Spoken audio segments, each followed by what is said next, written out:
The CUK Aegis or Cuck Aegis. Interesting brand name choice. Let's put it that way. But brand name choice aside, is the build any good for us here? So this one, it looks great. I mean, this one looks really, really nice. I can actually bring it up here now. I actually like the look of this build. I actually like the look of the last build too. You know, sometimes as a gamer, something that like is underestimated is like, you know, how cool does it look? I think this factor, we're a little bit afraid to like admit as gamers how much we like how cool we want to pay for something that looks cool. We just do.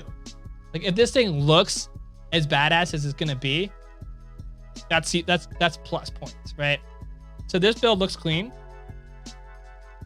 It has a couple LED fans in there. At least they're showing that here. This one is sporting a Ryzen 5700. Sorry, 5800. 32 gigabytes of RAM. So that is actually like overkill. You probably don't need that much, but it could be useful for a couple of scenarios. I'll get to that in a second. It has a 512 gigabyte SSD. So we're talking, that's half of a terabyte. The last one had a full terabyte, but plus a 2 terabyte hard drive. So basically you have enough room on the SSD to install your games, and then all your like other storage stuff like videos, downloads, etc. that would take up hard drive space, that can go to the normal 2 terabyte hard drive. You can split. You can just save that SSD for your operating system, Windows, and all your games. So they run amazing. This one has a GeForce RTX 3060, 12 gigabyte. So the 3060 has a little bit more gigabytes to work with for rendering and shaders and things like that. This one is solid. This one's solid. There's really not much here that I could say that is bad about it. It's a even system. We can look at the rankings real quick just to see. Let's take a look for, you know, where does a Ryzen 7 5800X fall? You know, what did I say? 5700? 5800?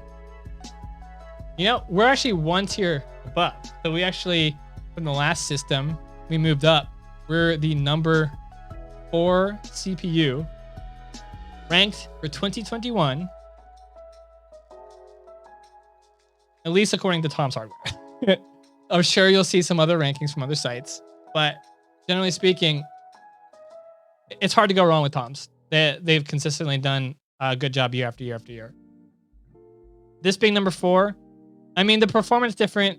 You're looking at like, at least at the 1080p gaming score. And this is one of the reasons why I like this list, is they give you a score for 1080p and 1440p. Because these are in the price tier that you're in. If you're looking in the $2,000 range or like lower, these are the 2 types of gaming resolutions that you're going to be trying to play at. So how do both of these CPU score? Amazingly on both. You know, the Ryzen 7 5800 score is like not even a percentage higher than that last CPU. And it's number 4. So with this one, I think it's safe to say that you're getting a top tier, top 4 CPU performance. I always think that it is much, much better to go better CPU than to downscale the CPU and get a better GPU. Why? Because with a graphics card, you can always upgrade it later, and all you have to do is pull out the old one and plug in the new one. Whereas with a CPU, a processor, it's not so simple. Not as simple as just pulling out and putting another one in. It's a little bit more complicated. You have to take out the cooling system, you know.